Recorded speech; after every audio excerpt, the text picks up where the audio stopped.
Bitcoin is going to 1 million, Bitcoin is going to 10 million, and 0.1 Bitcoin will be super, super great for you. We will look in 100, 200 years and say, this is the point where everything changed financially. How free are you? Can you transact in your money without asking for permissions? That's how genius of an invention the Bitcoin protocol is. We need more people that run a node.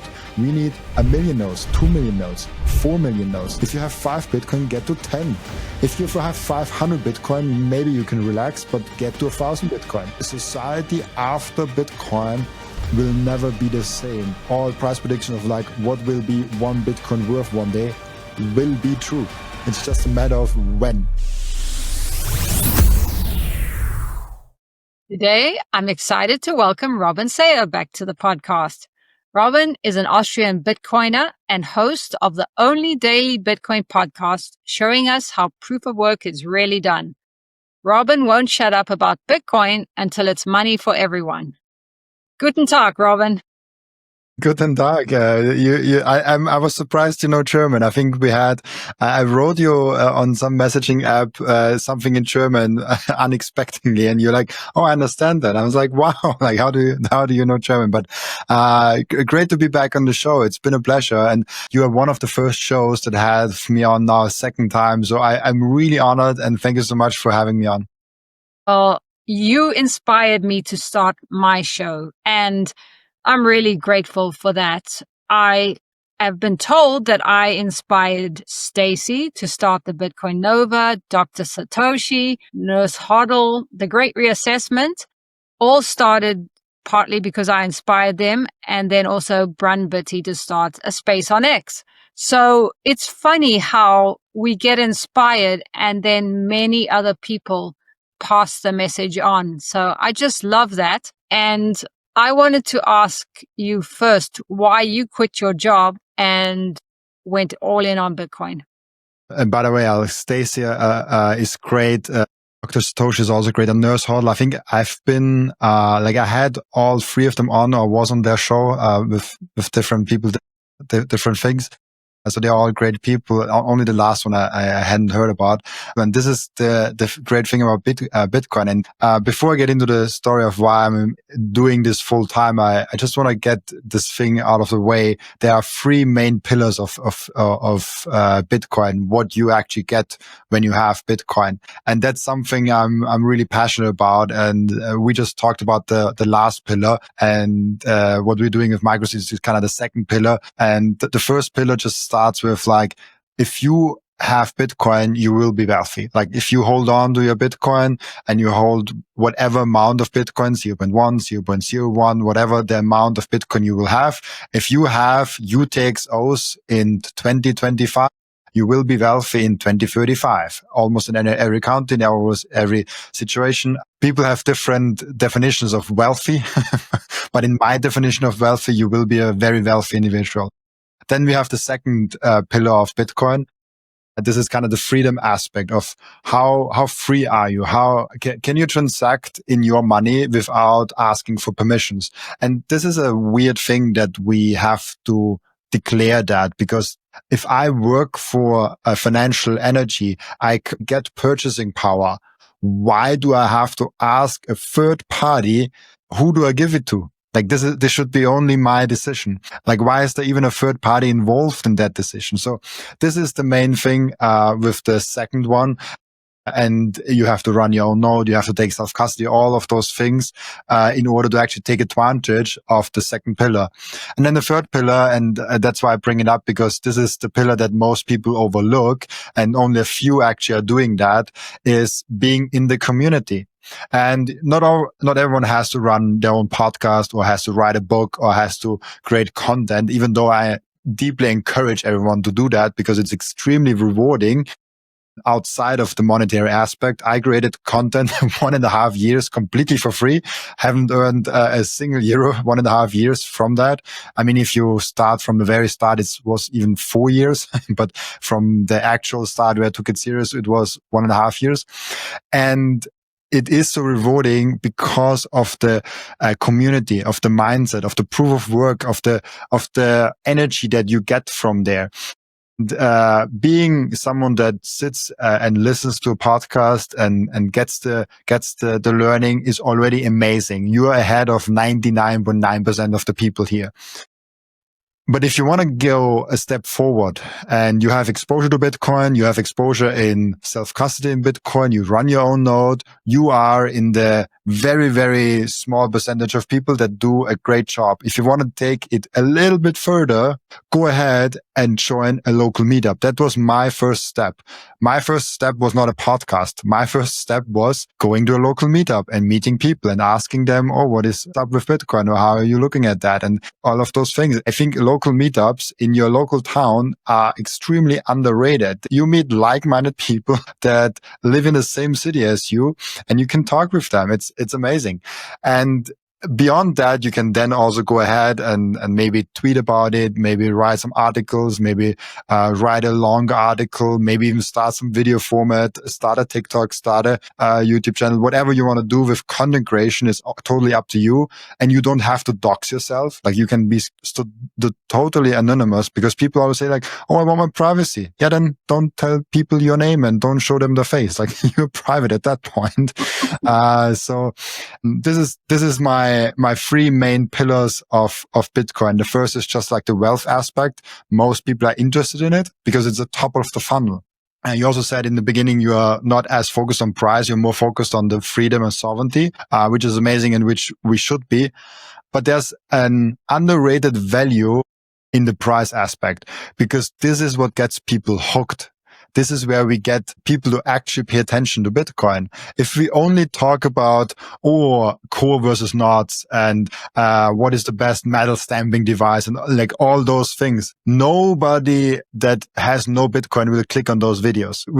We will just we will just entertain each other with those videos. So we do need videos and content pieces and educational pieces that serve the top of the funnel. That's why I say, yeah, Bitcoin is going to 1 million, Bitcoin is going to 10 million, and 0.1 Bitcoin will be super, super great for you. Because maybe with that, it plays to your greedy inner self. And maybe because of that, you get to the freedom aspect and maybe you get to the community aspect. And all of a sudden you realize, yeah, it's actually not that important that Bitcoin is going to 1 million, even though it is. So this is my main three pillars. Answering your actual question with why I quit my job is partly of that, just because I realized, oh shit, like I have to be part of that Bitcoin community, of that Bitcoin sphere. But it was also just because I'm lucky and Jeff Booth talked to me while I had already my podcast. I don't know, like I did 1.5 years of Twitter before I started my podcast. Then I did my podcast. And at that point, I had Jeff Booth on my podcast, and I still didn't earn anything from my podcast, even though I had Jeff Booth on my podcast.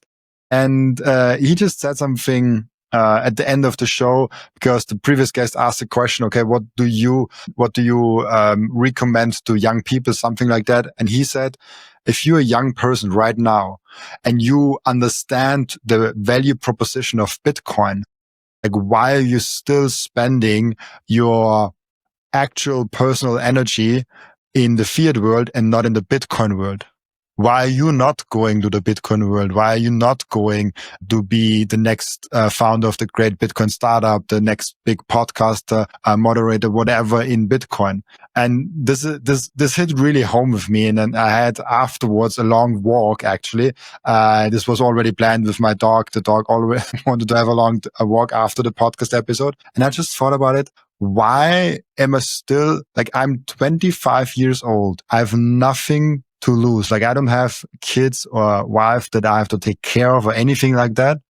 If I have no income, it's totally up to me, and it only screws up me, which I'm fine with. So this was one major reason that kind of triggered me into, I have to do this and I should get started with that. So this was my very long-winded answer in why I'm all in and fully into Bitcoin. Well, I love that you started with the 3 pillars. That's really important. Yeah, that Jeff Booth inspired you. He inspires many of us. And, you know, it just makes me wonder, I'm sure you don't regret doing that, right? And nobody ever asked me that, actually. No, I don't regret doing it. My life is not only more free. The only thing that hasn't changed is the money aspect, because all extra money I just reinvest in the podcast, in other businesses. So I don't earn anything more. I'm like, that always has been kind of the same.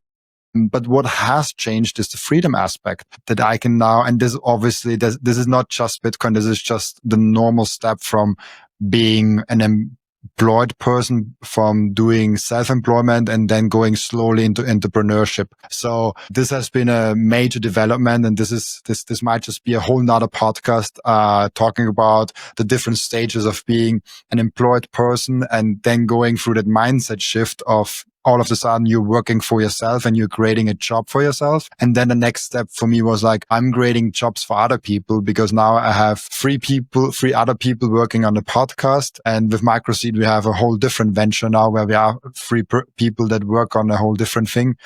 But the main thing is why I don't regret it is because I do something I'm genuinely interested in. Just today, it doesn't happen that much, but literally just today, I woke up at, 3:30, 4 a.m. in the morning, because I was just too excited to get starting with work. Like, there was some open questions I had yesterday in the evening, and I was like, oh shit, like, how is that? And then I saw in 3:30, 4 in the morning, those questions just came up in my mind. I was like, oh, let's just do that right now, because I can sleep later. I can go ahead and sleep at 11 a.m. again, because I have that freedom. So the freedom aspect and doing something I'm actually passionate about, I'm actually excited about, is amazing, also dangerous. I only have talked about that on the Orange Peel podcast with Nick a little bit, but I had some, not falling out, but like I tested my limits of how much I can work. And how much my body can also work. And I went through that whole journey. And that's why I went to the journey of being someone that creates jobs, so I can have a little less pressure on me. If only one person is working on a project, it's a lot of pressure for one person. If 3-4 people are working on a project, it's the pressure is kind of divided on many heads. And so yeah, overall, I not only not regret it, I would also encourage my younger self, just do it earlier. Like, why did you wait so long? That's amazing, Robin. Well, I think I said it before, but you definitely are an old soul, because you're so young and you have a lot of vision, and you still have a long way to go. And I know that part of why you're in Bitcoin is because you mentioned this to me, that Bitcoin is a paradigm shift and a fork in the road of civilization. Tell us more about that.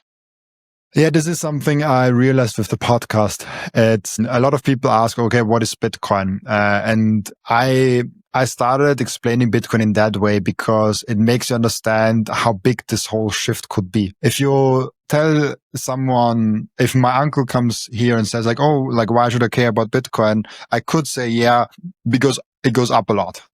Having that pillar one, saying like, yeah, like you can prevent inflation to be something bad for you. It can actually be something good for you because it plays into your asset and therefore it goes up over time. Maybe another uncle is more on the freedom side, and I can tell him, oh, I can get with Bitcoin to anyone and the government cannot hold me back from transacting with someone else. Or I can be debanked tomorrow, but nobody can debank me from Bitcoin. And this argument, I was like, that's always in the details. Like we always explain Bitcoin in the small details where this is an advantage. It's like explaining the iPhone that you can shoot a video with it.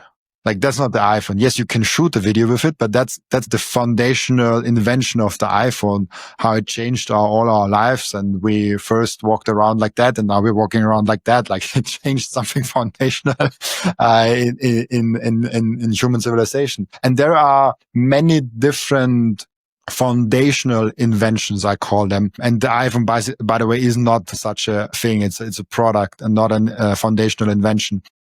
Foundational invention was, for example, the internet. electricity, the telegraph, the steam engine, the printing press, something, the fire or wheel. I mean, you could even make the argument printing press and steam engine is kind of a product, but it was such a foundational product that it was almost a foundational invention. But fire and wheel is an astonishing comparison. I love comparing Bitcoin to the wheel because the wheel hasn't changed in forever. I don't even know when the wheel was first kind of, like nice, you can make the round thing and you can transport things. This is a foundational invention that has been here forever and will be probably here forever. And the same way I see with Bitcoin, it's such an foundational invention with digital scarcity and with having, for the first time ever, sound money that nobody can corrupt. This is what I mean that Bitcoin is a paradigm shift, a fork in the road. It's the society after Bitcoin will never be the same. We will look in 100, 200 years, people will look back at the time 2009 and say, this is the point where everything changed financially. Right this year was the point where everything changed for the better. And this is kind of why I'm thinking Bitcoin is the fork in the road of human civilization, because it has this foundational layer, this foundational force to it. Yeah, it really does. And I like that you pointed out that there are many different ways to orange pill people, because I really came for number go up because I had pain in my life and I was looking for a solution. So yeah, I came for that reason, but not everybody is in the same place, I suppose. Well, what do you think will make more people see that Bitcoin is the solution?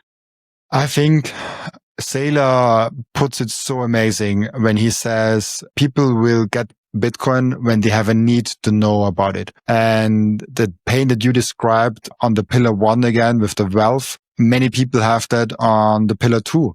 I just had BJ Dichter on from the Honking for Freedoms, from the Freedom Convoy 2020, from the Canadian trucker protest on.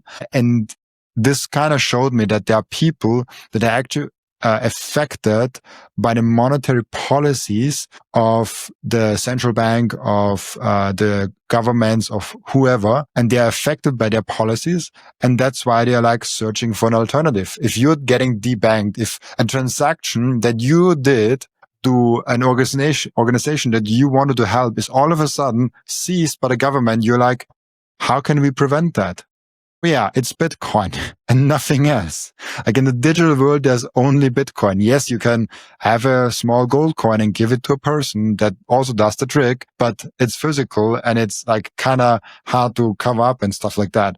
And if I always make that hard example because it shows how powerful Bitcoin is. If someone shows up to your house and holds a gun to your head and says, give me your gold, you have the choice of giving him his gold or not. If you don't give it to him, he shoots you and just takes the gold. The gold is gone at that point.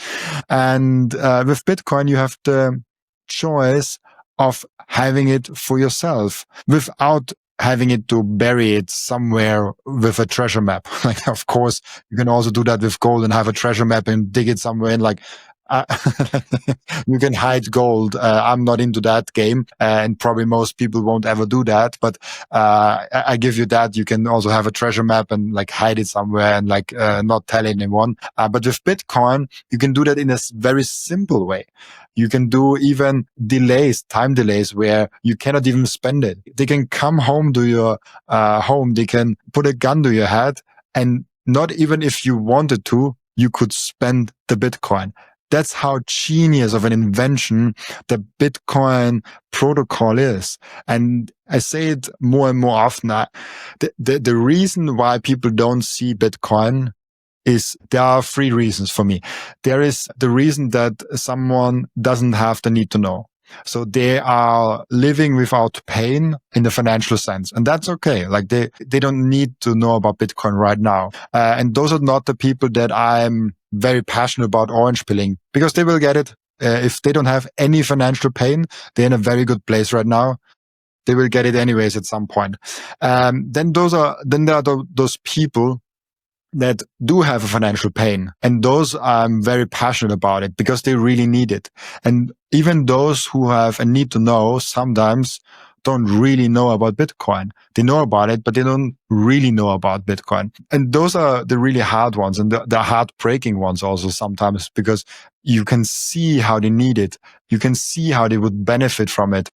And they just have those 1-2 lines from the mainstream media in them saying, Bitcoin is speculative and you can lose all your money. And if someone is in a financial pain and some trusted authorities tells you you could lose all your money with that asset, that sounds scary. That sounds really scary. I hate that because it just simply isn't true. I mean, to the extent it is true with everything. Whatever you do, you could lose it all. You can lose all your money with gold, with Bitcoin, with ETFs, with stocks, with real estate. There's no asset where you can't lose purchasing power or financial energy because of exterior or maybe interior problems. And the point is really, you can explain Bitcoin in different ways, but the best way is probably the way that makes the most sense for the person in front of you, because some might be on the freedom aspect and some might be on the wealth aspect. Some might be even on the community aspect. I saw this myself where, when I take people to conferences that are not that into Bitcoin, but they have some Bitcoin, they are blown away how amazing this community is. They're blown away how nice and kind and healthy it is. Like, go to a Bitcoin conference. You will see a lot of healthy individuals. It's unbelievable for me when I compare the IT security conferences that I was in my previous job and the Bitcoin conferences. The average weight drops. It was crazy for me to see. So there's no answer for all of them, but most of the people will come with number go up technology with, hey, I have 0.1 Bitcoin and it will be one big house one day and I can retire on it. Those are the topics that people are really interested in. And those are the topics that will probably also perform the best when it comes to orange pilling people. Yeah, I think you're right. And that was my very next question, because you've talked about it already here, but you often say that owning one Bitcoin can make someone wealthy. Even those who cannot own one Bitcoin, 0.1 Bitcoin, which is around $11,000 today, with Bitcoin around 113,000, will be generational wealth. Why are you so sure of that? So first of all, I have to put some nuance to that, because if you talk with someone in India and you tell them I have 10,000 euros for you, they sometimes don't earn that in 4 years. And there's probably someone listening that has a monthly salary of 15,000 euros. And so generational wealth and wealth in general is highly subjective. Some people say 1 million euros would be amazing to have. And some people like $1 million dollars is laughable and is nothing. You can't do anything with that. Both are probably a little bit wrong and a little bit right. So with that just being out of the way, if we look at, and I think you also come from real estate, if I remember correctly, we have this great chart of how much Bitcoin it was once taking to buy a home, an average US home. And we had in the very beginning, I think in 2011, if I remember correctly, it took 400,000 Bitcoin to buy an average home. Then we had 2017, I think it was around 300 Bitcoin. So it dropped drastically. Now from 300 Bitcoin to an average home, now we're down to 4 Bitcoin, 4.56, something like that, depending on the price. When I tell people, we came down from 400,000 to 300 Bitcoin to 4 Bitcoin. Why do you think we stop now? In 5-10 years time, with 0.1 Bitcoin, you will be able to buy a home, and maybe sometimes with 0.01 Bitcoin. Bitcoin is the superior asset. And this is the asset that everyone goes towards. The financial energy will come towards this asset as long as it stays decentralized and secure. My favorite sentence by Jeff Booth. As long as this is true, all financial energy will always have an easier way to flow into Bitcoin than in any other asset. All price predictions, all predictions of like, what will retire you, all price predictions of like what will be one Bitcoin worth one day will be true. It's just a matter of when. Will it be 5 years from now, 1 year from now, 20 years from now? That's the big question. And there are so many models out there, and so many headlines out there saying like, oh, will we be at $1 million in 2026 or at 2030 or 2035? Probably somewhere around there. Like, I don't know, maybe 2030, maybe 2035, like 2032. I don't know. If I would know, I would have very specific bets for that and make a lot of money with them. But I don't have those bets. I'm just 100% in Bitcoin because I know at some point we will reach it. And so that's why I'm saying, 0.1 Bitcoin for me is the perfect amount for most people to aim towards, because it's achievable. If you're starting with nothing right now and you are, let's say, in the United States and you are, let's say, my age and you're starting with nothing, 0.1 Bitcoin is achievable. It's reachable. And of course, if you have 0.2 Bitcoin already, get to 0.5 Bitcoin. Why stop? If you have 5 Bitcoin, get to 10. If you have 500 Bitcoin, maybe you can relax, but get to 1,000 Bitcoin. Like, why stop at a number? It's just a number. It's the unit bias all over again. 0.1 Bitcoin I use because it's a nice round number, and it triggers something in people's mind. But I could also say 0.09853 Bitcoin. It would make the same logic could be applied. Because at the end of the day, it's just a number, and the more Bitcoin, the better. And we also have maybe to talk a little bit about when it is enough. So because there's this, I believe there are different phases in life, and I talked about it on my podcast multiple times. There's accumulation phases and there's spending phases in life. I personally, right now, I'm just purely in accumulation. Like I am just stacking, I'm just doing, I'm just trying to push forward what I can push forward. I don't spend on, I don't even have a car. I always love those memes online where like, oh, I'm driving the Toyota Corolla. I'm like, I don't even have, what are you talking? Why do you have a car? Like I have Bitcoin. With that, I just want to say you should get a few more satoshis each month if you're in the accumulation phase. But also have your life in mind. Like you shouldn't just splurge, but you also should not hunger. Like those memes with like the underwear, like get a fresh pair of underwear. Like it's good for you. You should not be in those ripped underwears.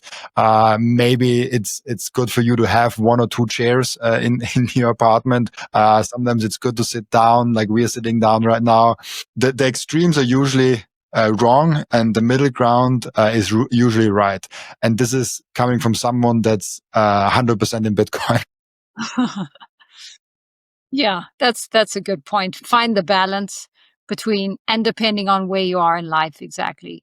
I think it's a really good discussion. Do you think that the unit bias will eventually turn to measuring Bitcoin in sats? 100%. Like that's like it's already happening. There are some exchanges that already have sats. There are wallets, for example, the Blue Wallet and many others that lets you choose between Bitcoin, satoshis, or dollars or euros, and just lets you choose between those things. And it is a natural progression because it's already weird to say I have Bitcoins. Like maybe I have 0.5 Bitcoin. How can I say it? I don't. If I say I have Bitcoin, like, does it mean I have a whole coin? So at some point, it will just be satoshis. And this is a natural evolution. As higher the price goes, the less people will identify with a whole Bitcoin. And also there's game theory baked into that because people like to see their balance more in satoshis than in Bitcoin. It's a lot more fun to see 100 million satoshis than like 1.5 Bitcoin. 1.5 Bitcoin doesn't sound a lot, 105 million satoshis. That sounds, wow, you have a lot.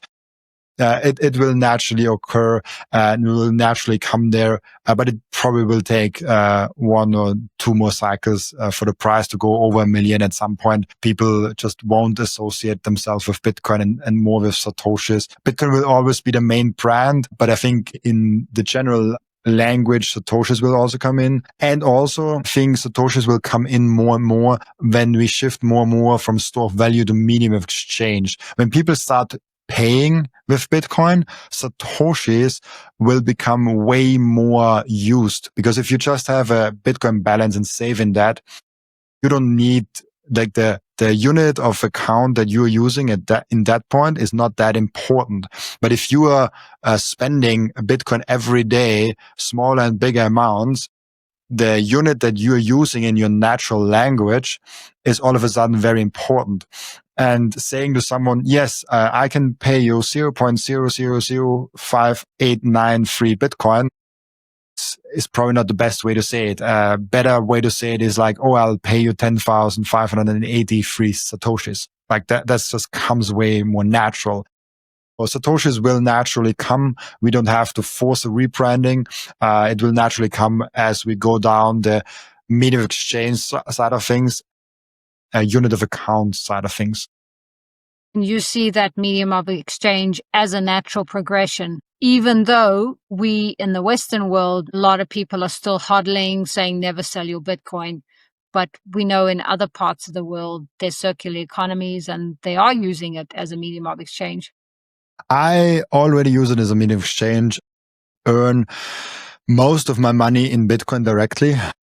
All of my partners on my podcast, actually since 5 days, all of my partners, so I converted the last one also, pays me directly in Bitcoin. There's no fiat involved at all, which is very good because those partners are usually not in Austria. None of them are in Austria. All of them are in America. All of my partners, I think, are in America. So maybe close to America, definitely not in Europe. So this makes it a lot easier because there are a lot of fees involved with the fiat world. And, do we come naturally to this point? How did I get to use Bitcoin as a medium of exchange? Maybe the personal story, and then we can see how this will become more natural long term with more people. So the personal story for me was just, I opted in a personal Bitcoin story, personal Bitcoin vault with 100% having Bitcoin as a store of value. And then at some point you want to spend them. So you have to use it as money. You're like, oh, okay, how do I spend those Bitcoin now?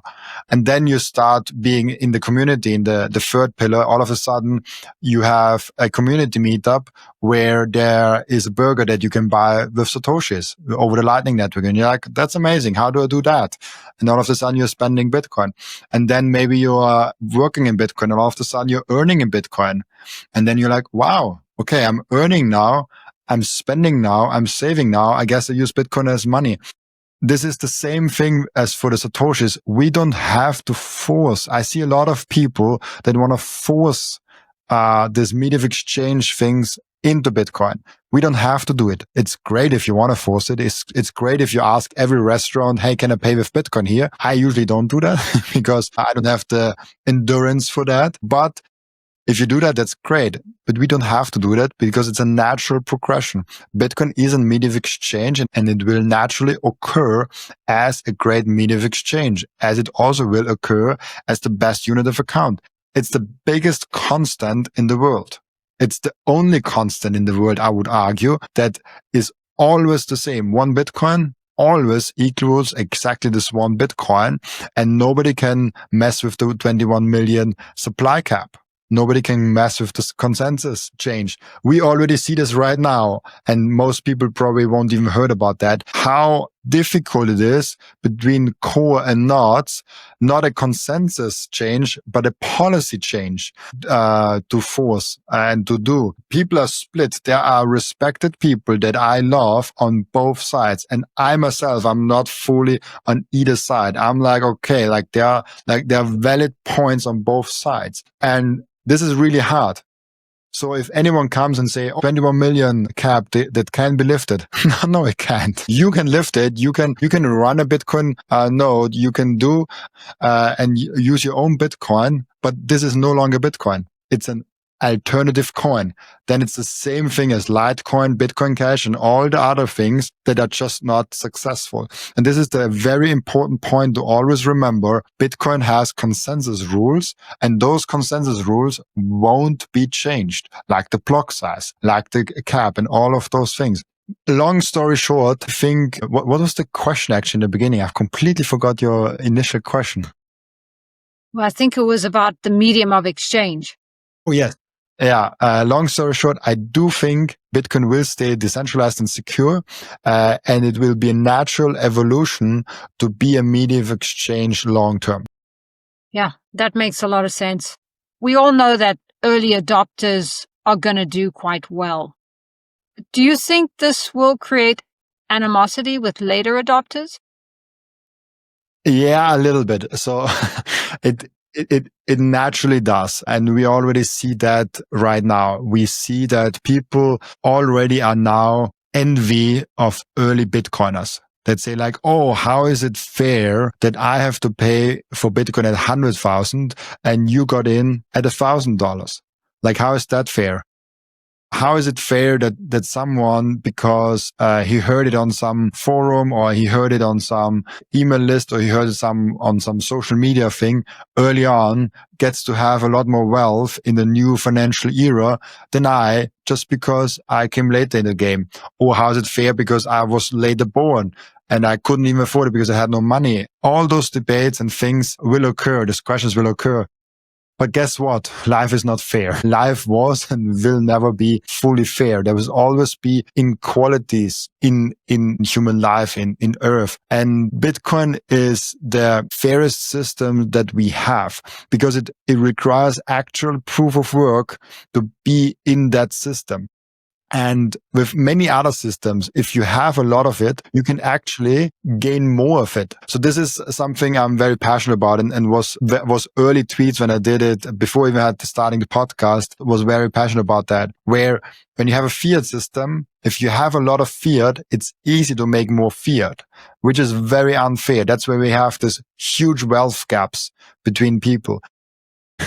I often joke, in 2020, the government and central banks printed so much money that they retired Jeff Bezos. They printed so much money that Jeff Bezos was like, enough is enough. I'm going on a yacht right now. With that in mind, Bitcoin can never be manipulated. You cannot make more Bitcoin. Everyone has to either buy it or earn it. And with buying, it's also with money that you have to earn. This is unfair because some people have more fiat because they can have more fiat, but that has nothing to do with the Bitcoin network. We have to look at a Bitcoin at a holistic view. You cannot make more of it. So yes, it is unfair, but at the same time, it isn't. Especially when I see that most people have heard about it very early on.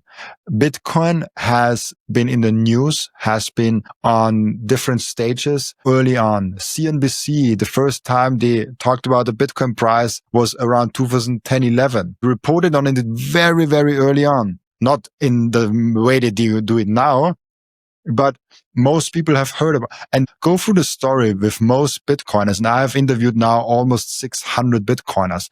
When you go through those stories, almost all of them have heard about Bitcoin 1, 2, 3, 4, 5 years before they bought it.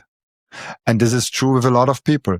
So if you buy later on, that's the price that you deserve. I'm very sorry. you didn't get into earlier.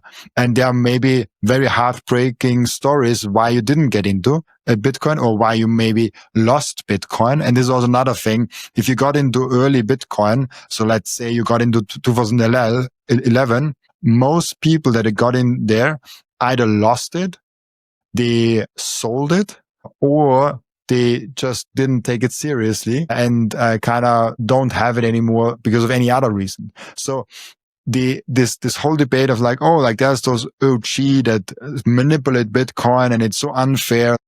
Yeah, you could have bought Bitcoin at $100. Why did you not? Like what's the reason? Like, what's bothering you with that? Like, you could have bought it, but you didn't, and now you're complaining. So it will definitely make for debates, and we already see that in the European Union. There's always papers like, "Oh, we have to tax the Bitcoiners because they get so rich," and they're already talking about a $10 million Bitcoin price, and if it goes there, we have to tax them because it's unfair. Like how they are going to get the all those gains and we are not. Yeah, because someone did the homework.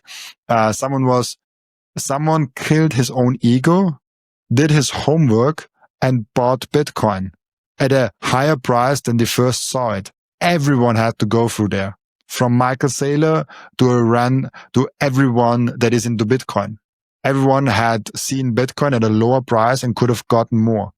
Like, I have never seen an exception to that. I've never seen someone, I bought very low, I put everything in, and I couldn't gotten more Bitcoin if I wanted to. This person doesn't exist, in my opinion. So, again, long story short, it is unfair, but so is life. The most important thing for your Bitcoin journey is not buying Bitcoin, but it's how to keep them. And yes, you have maybe the right tools, but how do you actually go ahead and stick it all together so it's the most secure for you personally? Self-custody is a deeply personalized journey, and the Bitcoin way is helping you exactly finding that correct setup for you personally. They are also helping you with securing your own cybersecurity. And if you want to go one step above all that, you can even get a consultation for a Plan B residency. Go to thebitcoinway.com/Robin and you will get a 30-minute free consultation. I finally and officially mine Bitcoin. This is not just something to stack more satoshis, but it's most importantly also to support the network. Individual miners are the ones that keep the Bitcoin network decentralized. And by the way, you get KYC-free Bitcoin. That's why I use simplemining. I get an actual proper Bitcoin miner. They set it up for me. They repair it if it breaks down. And most importantly, they let me choose the pool and even connect my own full node. I'm completely sovereign and I'm completely in control, and I can sign up with Ocean, no account needed. I just give them a Bitcoin address and then there's mining going on. No KYC, nothing. So if you're ready to mine Bitcoin, go to simplemining.io, tell them you come from Robin, and let's mine Bitcoin together. I want to tell you about something very special to me. It's called Microseed. If you hold your Bitcoin in self-custody, and you should, you know how critical it is to secure your seed phrase. You should not have them on paper. You should not have them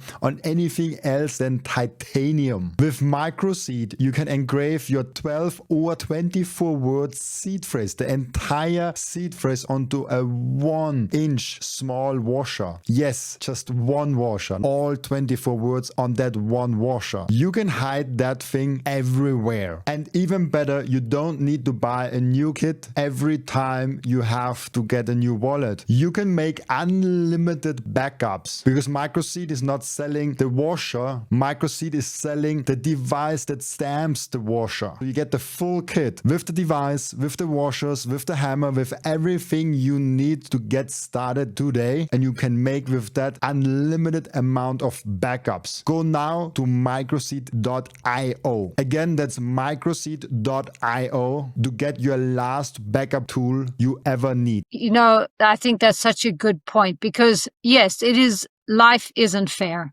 And not everybody gets born into a wealthy family or a wealthy country. Life isn't fair. But one thing you and I are trying to get the word out to everybody who will listen to look at Bitcoin. And then Bitcoiners tend to be, like you mentioned, they're pretty healthy, but they also tend to care about a better world. So we have that hope that Bitcoiners are going to either help or not be, proud and telling everybody else that they're dumb because they didn't get Bitcoin, because we know it took us a while to get Bitcoin. So I'm hoping that as people come into the Bitcoin world, it's going to get better. You have said that kindness is a superpower, and I kind of see that not everybody's kind in the Bitcoin world. You certainly are, but tell us why you call it a superpower. Before that, I want to get in one more thing, because I forgot that and you reminded me of that. And it's such an important point that Bitcoin is leveling the playing field. And I don't know if you've heard about it. This is a really interesting experiment. If we now think about we die today and tomorrow we are reborn as a random person, and we don't know which person it will be. So if you could be Jeff Bezos, but you could also be someone in India that doesn't have an access to a bank account, and you don't know which one it will be. Which world will you prefer? Bitcoin only world or a fiat only world?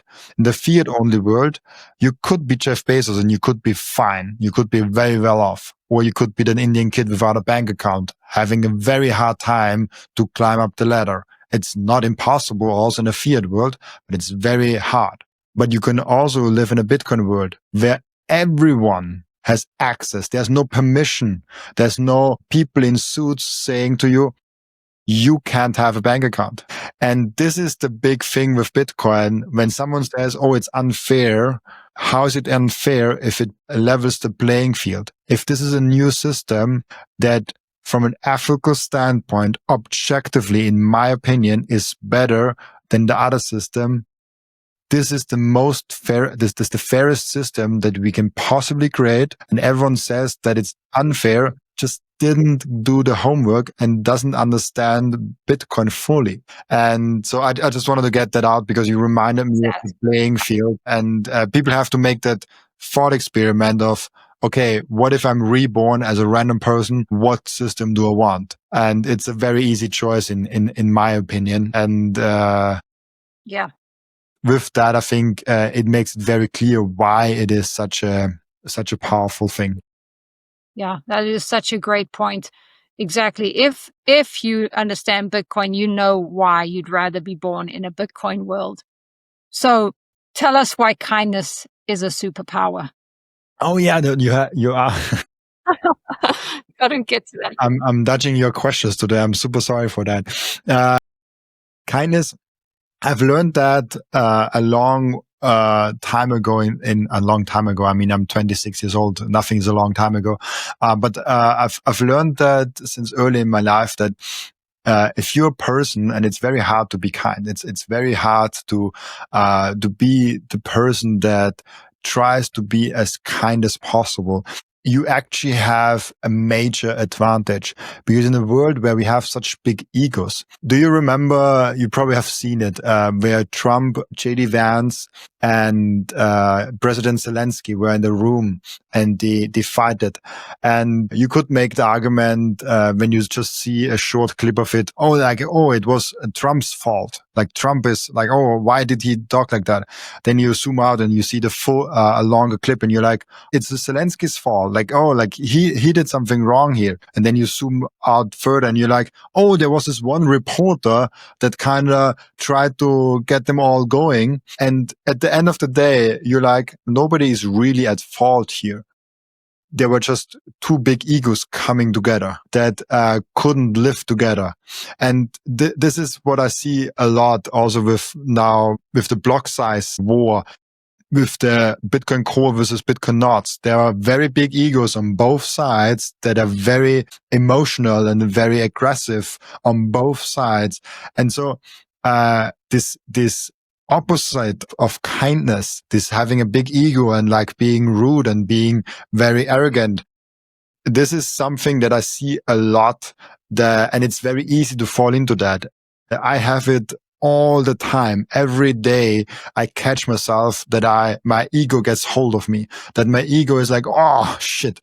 And that's why I'm saying kindness is a superpower, because if you can be truly kind to people and give without without expecting something in return, this can really be life changing.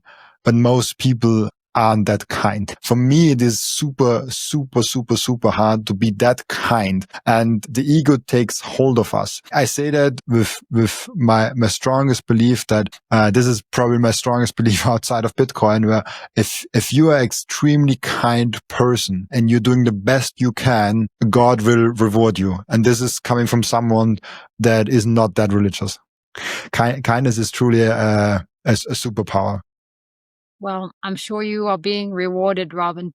You kind of remind me, I feel like I'm a kind person, but when I'm really pushed, I can be a little unkind. And that I'm working on always, because when we're pushed the most, the true person can come out. Not the true person, another side, because there's many sides to us. But I also think that also when we say people get Bitcoin at the price they deserve, that's a little bit harsh. I also think people get Bitcoin when they're ready for it. One of my guests said that, and it's a bit kinder to me. But the other is true, but it's also a little harsh. It is harsh. It definitely, because if we say you get the price that you deserve, what does this mean? So you didn't deserve it lower? Like if you had Jeff Booth as your uncle and you cannot control who's your uncle, maybe you would have gotten it before. So you're saying you don't deserve Jeff Booth as your uncle? Like, is that what you're saying? So it's kind of a weird saying to say, oh, you don't deserve it right now, or you get the price that you deserve. Because there are a lot of circumstances and situations that we cannot control. And you have to be reminded for all that you have, you should be extremely grateful for, because in another world that has just one variable different to this world, maybe you would be completely somewhere else with nothing that you have right now. So yeah, that brings me back to being kindness, to being grateful for the things that already work, for the things that are already good, to have the bird eye view of the situation and not be involved too deeply in the situation and have the ego battles. I see a lot of ego battles right now on Twitter around the core versus knots thing. I agree. Just to comment on the core versus knots, do you think there's any real attack vector there? And do you have any thoughts beyond what you've said? So first of all, for the few people that like have no clue what we're talking about with Bitcoin core versus knots, it's basically do different implementations of a Bitcoin node. And knots has been around for a long time. It has been always like, I think 9 years, 10 years, like I'm not sure, but like it has been around for a long time. And it's mostly been Luke Dashier who has driven that. But in recent history, it has gained a lot of popularity and a lot of support of other people. So there's like egos on both sides now. They kind of say like, oh, like I'm on the right side, I'm on the right side. And also important to note, it's nothing that like there's consensus that every node has to obey to. Otherwise you are on a whole different chain, and there's policy that you have on your own mempool on your full node. And the policies you can decide to a certain extent for yourself, and doesn't change what later gets to added to the blockchain. That just out of the way, 99.999% of both implementation are exactly the same. I don't want to get too deep in the technical levels, because I think most won't understand it, and those who understand it anyways understand it. So why am I explaining it to them? But there are a few variables that you can set and you can do with the knots that you might not be able to do with the core one. And it gives you maybe more functionality. But then at the same time, a core has been around for longer, and a lot of people make that argument that it's maybe the safer choice. And I'm still in the learning phase. Like I want to make that abundantly clear. And I made that tweet right before we got started with the podcast, actually, that I'm not yet decided what I will run on my main Bitcoin node. Today I switched from core to knots, but not because not is better or anything, just because I want to learn it. And I myself am a learner. I have to use it. The way more important point with knots versus core is don't fight on what implementation is better. Fight for people having nodes and having like how many nodes are there out there? Like 20, 30,000 that are reachable. Maybe a few hidden ones. Maybe you have 40,000, 60,000. Maybe you have 100,000 nodes. That's not enough. We need more people that run a node. We need 1 million nodes, 2 million nodes, 4 million nodes. And this is the core message that I really want to drive home. We need that second pillar of the wealth is get a full node. If you have no clue about technicalities, get a Start 9 and plug it into your power supply, plug it into your internet and start it up. It's very simple and you can very easily do it. If you have technical skills, you can also do it with a Raspberry Pi. I think the Raspberry Pi 5 is the latest model. Costs, I think, $150 right now. Something like that, depending on where you are and where you buy it from. And just run that. If you have, I have it right here. You can run your Bitcoin node on an old laptop, like maybe have something like that laying around in your home. So there is you don't have to give any money to run a full node. You can, if you want a nice device, but you definitely 100% should run your own full node. There's like no excuse and there's nothing that will prove me otherwise. You have to run a full Bitcoin node. And this is the most important message here. And then you can run Bitcoin Core, run Bitcoin nodes, decide what you want to run, dive deep, ask ChatGPT, ask why are people saying this, and just do your own research, Google, listen to the interviews, listen to the people on the node side, listen to the people that are on the core side and educate yourself. This is the main message. And I get frustrated with those ego battles of like mine is better because you are an abuser. If someone is on Twitter right now and he's kind of looking into Bitcoin and he sees that there are people calling for child porn and things like that and using those in arguments about a technical implementation, and I'm like, is that really productive for Bitcoin? And there's many bad arguments on both sides. I've seen a lot of them on both sides, and I've seen a lot of good arguments on both sides, which also makes it that harder. Like there are many respected people in my view on both sides that have done a lot for our industry already. So I didn't had a lot of thoughts, but I talked a long time here, but it's an important issue.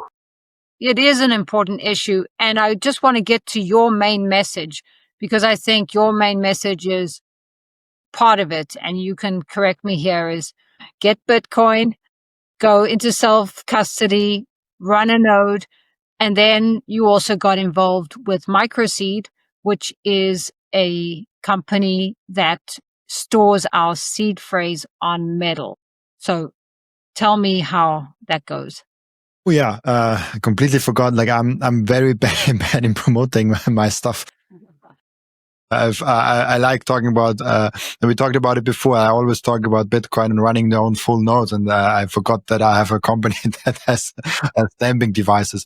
So I just want to make it very easy and quick for people. We talked about the second pillar of Bitcoin, the freedom aspect. And there's many different tools that you have to use to have that freedom. You should have Bitcoin full node. You should have maybe a signing device or a hardware wallet, however you want to call it. And you should have, if you have a hardware wallet and you want to back it up, you should not do this like this 12 and 24 words. You should definitely not do that on paper because paper burns, paper vanishes when you put it in water. Paper is a horrible storage device for keys. So the best way to store it is titanium. And there are many different solutions. I've used many different solutions. And when Daniel approached me and said like, oh, see, like that's my little chick and what I built. And I was like, that's freaking awesome. Like, how did you come up with that thing? And it's basically just, I'll have it here, explain very, very briefly, like what the whole idea is. We have those titanium very small, and you can put them on here. Like one is already here, so I can put them, and you put the table on there. You have punches with letters and with numbers. You put those punches in. There are two things. You can have two different lines on the thing. You take the hammer, you punch it, and that's it. That's the whole idea. And then you can have, I think, characters on one washer, and you can put the whole seed phrase onto one single washer. So like 24 words on one washer. That's the whole idea of it.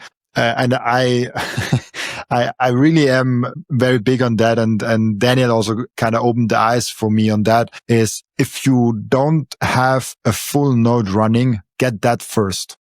Before you buy a Microseed, get a Bitcoin full node running. That's very important. And get into self-custody. Metal backup, it's the cream on top. This is the thing that you also need and is very, very important, but make sure you do the first steps first. Like get a signing device, get a Bitcoin full node, be in the community, be serving. So that's the very important message here, that you should take your sovereignty in the right way. And this is what I hope that I can bring to the table and can bring the message forward to everyone. And of course, yeah. And if you want to buy Microseed, make sure to use code Paula, because in that way you don't only get 5% discount, but you also support Paula and the show here. And there's two things that are the most important way you can support a podcaster, Paula, is to watch the episode. Like when there's a video of Paula coming up in your feed, click on it, watch it, and then support her, sending her some satoshis on Lightning. I don't know if you have something available, or just supporting her products and services that she is engaging with. Those are the things that help Paula out the most, coming from a fellow podcaster. And this is very important because she's doing an amazing job hosting this show. Holding your Bitcoin in self-custody is an important step towards self-sovereignty, but writing your seed phrase on paper is risky. Paper can burn, fade, or get lost. Microseed helps you stamp your seed phrase onto a small steel washer. Buy the device once and use it forever. I love it. It's durable, precise, and easy to transport. Use my link below for 5% off. Now, back to the show. Well, thank you for that, Robin. I really appreciate it. But just for our last question, you've interviewed over 600 Bitcoiners already. What's the biggest lesson? Oh, gosh. I think I could write a book on that. I might do Probably will. Probably will, yeah.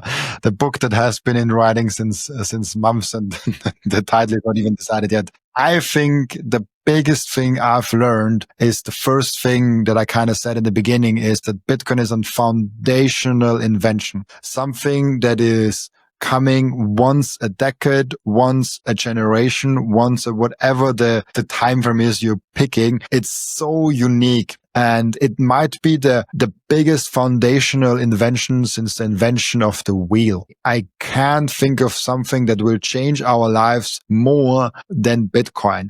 And this is what I've learned from most of my guests. 50 other lessons that are really important that I've learned. But if I have to just name one, I will stick with that one, because that's super, super, super important. Yeah. And I think from what I've heard and watched of all your guests, it's changed all of their lives too. Yeah, 100%.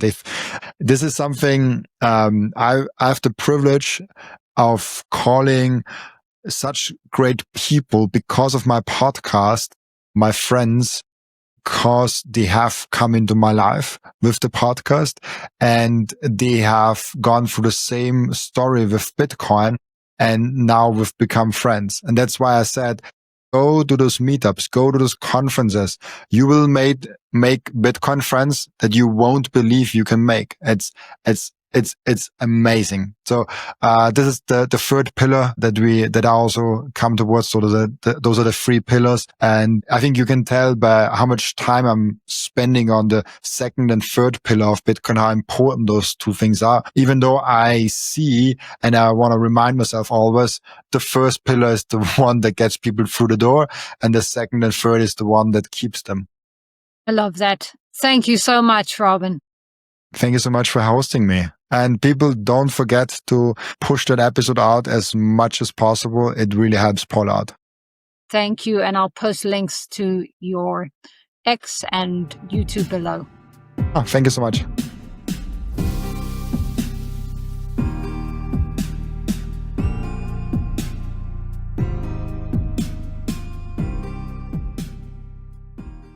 This content is for educational and entertainment purposes only and does not constitute financial advice.